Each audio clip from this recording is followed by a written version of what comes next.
Hi.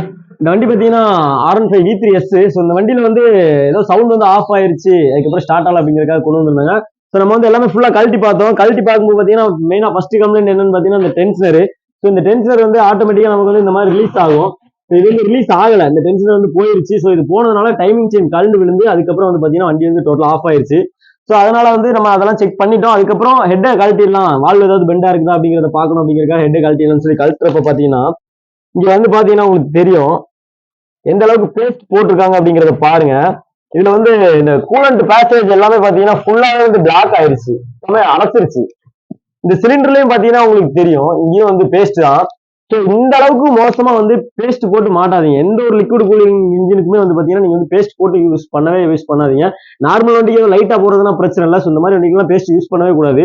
இந்த மாதிரி paste போட்டு வச்சிருக்கிறதுனால பாத்தீங்கன்னா சிலிண்டரோட ரிங்ஸுமே வந்து பாத்தீங்கன்னா நமக்கு வந்து சீஸ் ஆயிருச்சு. ஸோ இந்த வண்டிக்கு வந்து நம்ம டோட்டலாவே பிரிச்சு தான் ஒர்க் பண்ற மாதிரி இருக்கும். ஸோ அதனால வேலை செய்யறவங்க வந்து கொஞ்சம் கவனமா பார்த்து வேலை செய்யுங்க. ஸோ இந்த வீடியோ யூஸ்ஃபுல்லா இருந்துன்னு நினைக்கிறேன். Stay tuned. பாய்.